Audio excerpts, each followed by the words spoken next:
দেখো বন্ধুরা, ছাদের গাছগুলো কত সুন্দর বড় হয়ে গেছে। তো এই গাছটায় দেখো কত সুন্দর ফুল হয়েছে, ইয়েলো কালার ফুলটা দারুণ লাগছে। আর এই পিটুনিয়া গাছটা দেখো কত সুন্দর ফুল হয়েছে।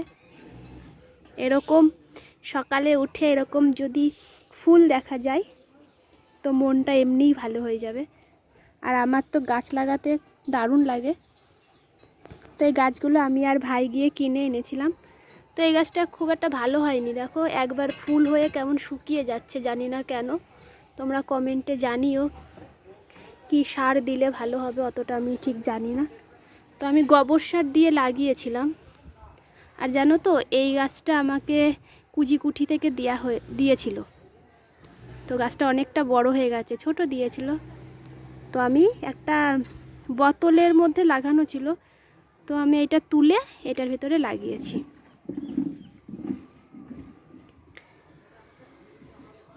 আর এই ফুলগুলো কড়িগুলো ছিঁড়ে দিয়েছিলাম, তাই একটু বড় হয়েছে। ভাবছি এগুলো আবার ছিঁড়ে দেবো নাকি, তাহলে গাছটা একটু ঝাঁকড়া হবে।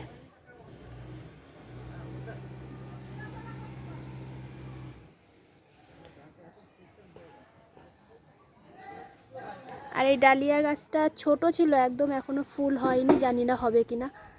তো লাগিয়েছি। আর এই ফুল গাছটা বেশ সুন্দর লাগছে, দেখো কত ফুল হয়েছে।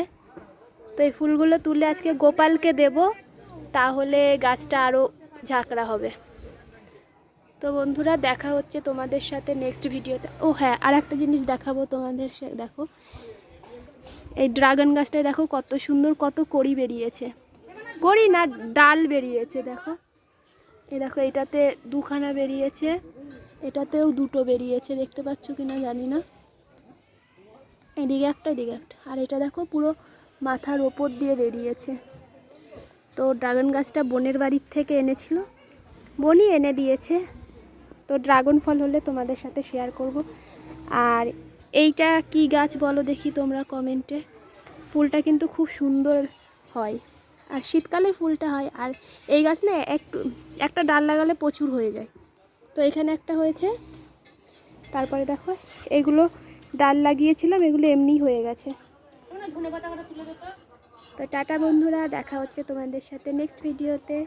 আমার মিনি ব্লগ তোমাদের কেমন লাগে অবশ্যই জানিও। বাই।